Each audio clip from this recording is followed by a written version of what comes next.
Kuzekama shook his head. What happened to Sasayama isn't your fault. Don't blame yourself, he said. As far as this case goes, I've been given quite the runaround myself. There's a rare note of vulnerability in Kuze's voice. The higher-ups have barely let any information trickle my way, but they're still ordering me around non-stop. It's a real pain in the ass. Kuze fell silent, ruminating.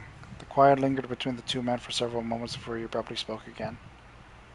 All right, I'd like to get your opinion on something. So, Mamoru Tanaka, who we found in the minivan, you know? What you think? Should we maybe release his name to the media? I feel like it's a better idea to not to, but according to another ending, I have to. Kuze slipped into his childish register. He was clearly exhausted. Kano was thrown by the question. It's a rare thing for the director to seek an opinion from a mere huge detective. It feels like there's something not too normal about one of Kenji Osawa's subordinates dying, Kuze went on. Kano had the same thought. This felt too intentional to be a coincidence. So here's the question, should I get the media involved and try to rush for a resolution, or should I be more cautious? What would you do? By releasing the name, Kano asked? That wasn't such a simple thing to answer. There's so many factors to consider. A tired smile came to Kuze's face. Don't think about it so hard. This is just so I have a point of reference. Tell me what your gut says. My gut says to go with this one, but I have to go with this one.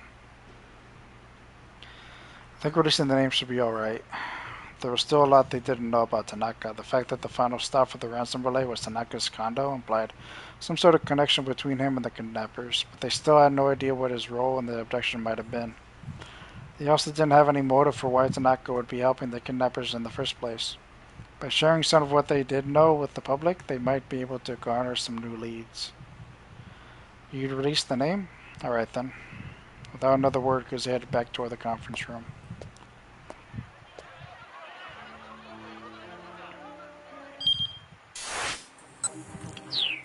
Wait, did it finish? No. On the TV, the governor's press conference was still going on. It was requested that each of the railroad companies, starting with JR, stop running trains through Shibuya Station until further notice. As far as the roads go, Road 246 has already been closed to traffic. The executive looked pale as he spoke to the crowd. Is there any possibility of a bioterrorist attack? What about the people who are still in Shibuya? The reporters unleashed a barrage of questions. The governor's face scrunched up. It's already made clear this is not a complete blockade. There's nothing to stop anyone from leaving Shibuya on foot. Isn't what you're describing de facto martial law? Asked one reporter. Of course not, the governor snapped. You should be well aware that martial law is illegal. I can declare it even if I wanted to. If you wanted to, so this is a bioterrorist issue then? I never said anything to the sort. The press conference is devolving into chaos. Kano wasn't surprised given the circumstances. Still, everyone was doing their best so far, as they knew how. So why not me, Kano thought. Doesn't matter what I do. I just want to be doing something. Just letting time tick by without trying to take action more than he could bear. Kano?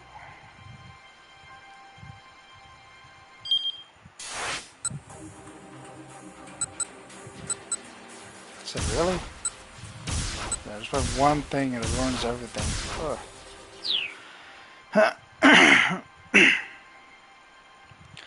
So then nothing happened here. I kinda wanna do the hospital one now.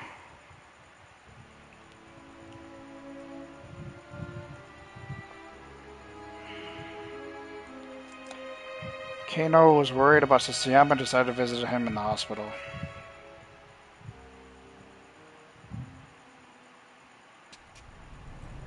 Hey, as he was making his way toward the hospital, Kano spotted a girl sitting on the pedestrian overpass. She looked like she was on the verge of tears. Concerned, he stopped beside her. Are you waiting for someone? He asked. The girl simply bit her lip and said nothing. Are you lost? Do you need a policeman? The relatively low crime rate in Japan combined with rather high police personnel members in Tokyo mean that officers, particularly beat cops, often have plenty of bandwidth to deal with more minor issues. Again, the girl gave no answer. Where did you come from? Kano tried, still nothing. He had just decided to go and call for a female officer when the girl hesitantly spoke at last. Heaven Publishing. After a little coaxing, she told them where that was. Turned out it was on the way to Shibuya Central Hospital, not too far from where they were now. Why don't I take you there then? Kano said. I'm already headed in that direction anyway. Uh-oh. The girl seemed a bit reluctant at first, but eventually she agreed to go with Kano. Kano parted ways with the girl outside the building where Evan Publishing was located. He noticed that she hesitated to enter at first, but eventually vanished inside.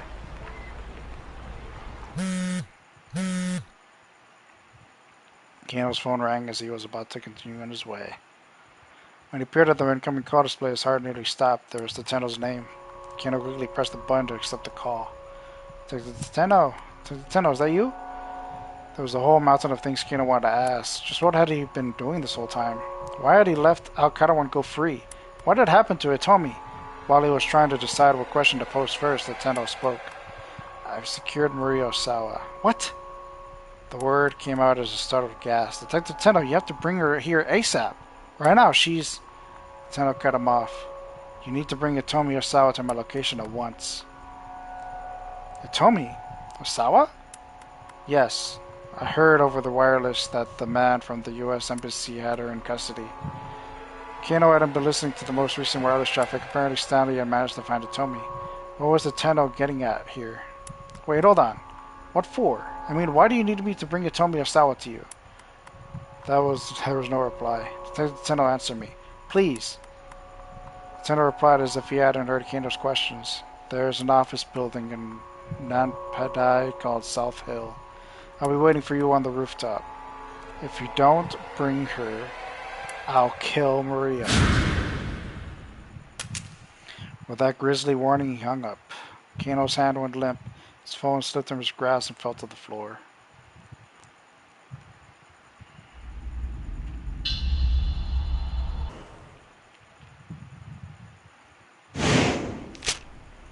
When Arakawa snapped back into the present, a sheaf of pages appeared in front of his face. Here you go, Chiaki said, radiating anxiety. Right. When Arakawa gave her copy a close read over, then thrust it back out to her. What did you even fix? He asked. Could you please tell me what parts are wrong? She mumbled, hanging her head. What are you talking about? It's just, well, we don't have a lot of time here, so I figure if I just fix the parts that need fixing. Chiaki trailed off into an indistinct mutter. Is that always how you go about fixing your copy? Yes. Then you're never going to get any better. If someone tells you it's no good, you write the whole thing from scratch. Just making fiddly tweaks here and there is what an amateur does. Chiaki dipped her head even deeper, cringing at the reprimand. When Arakawa let out a tiny sigh. Look, what I just told you, that's what Toyama told me when I was first starting out. There were times he'd had me do dozens of rewrites. At first, I thought he was just pushing me around, but after rewriting things over and over, I realized something. There are a whole lot of ways you can write about the same thing, and that's what helped me home, my skills as a writer. Chiaki raised her head back up. Oh wow, really? If you can get that, then stick with it. Ride your submission deadline as close as you have to in order to write the best piece of you can. Okay, I can do it. I will do it. Finally, Chiaki's face brightened with a smile. That's the spirit. The woman might have talent, but she hadn't realized it yet. She needed to be able to stick to an assignment even when things got tough. If she didn't have that kind of resolve, she'd never make it as a freelancer. I still don't like you. Oh, how touching, Ozu chimed in, applauding. I'm almost moved to tears. They'll make a movie of this for sure. See, we had only been acquainted with that sad sap Toyama. We never knew there was such an upstanding fellow here who was so good at tough love. When Arakawa shot to his feet and pounded his fist on the desk. That's about enough from the peanut gallery. Hold your tongue, Sagawa snarled, his eyes shone with a vicious gleam. We're getting sick of waiting here. Sagawa, you really are a short-tempered guy, aren't you? Azu clucked disapprovingly at his underling, then slid a sheet of paper onto Arakawa's desk. Nevertheless, I'm afraid we do require a decision now. If you just stamp here, we'll be on our way. Chiaki stared down at the document. Is this a bond of recognizance? Yeah, that's right. That's what you write when transferring a debt. Sagawa puffed himself up proudly. Arakawa finally looked over the contract. If you don't have a stamp, we'll gladly accept the signature as well, Ozu pointed out.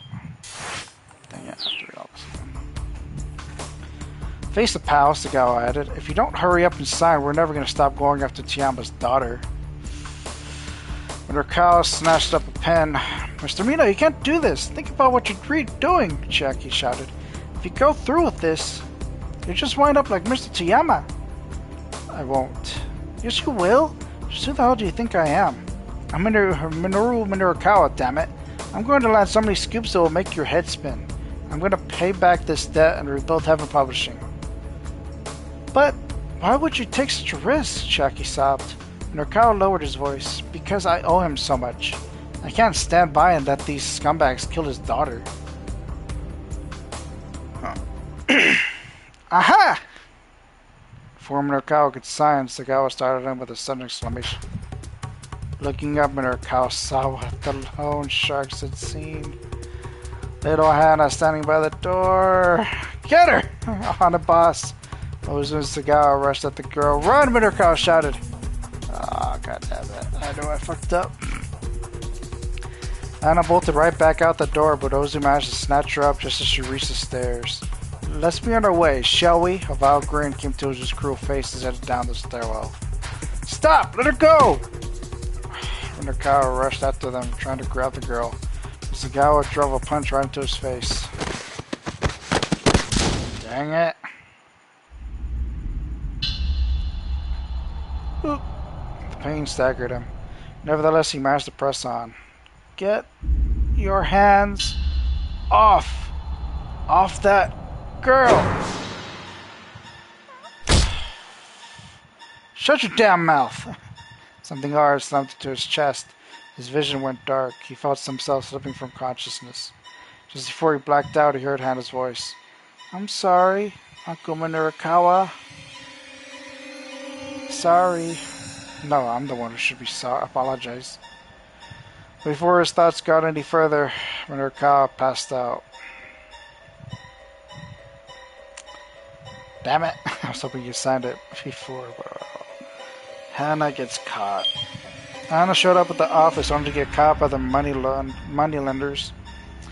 Sagawa dropkicked Minorikawa to his unconsciousness when he tried to save her. Turns out Hana had been at the police station just before this. Trying to decide if she should tell the police her father had been killed in the explosion, then someone brought her to Heaven Publishing, which is clearly a mistake. Very much so.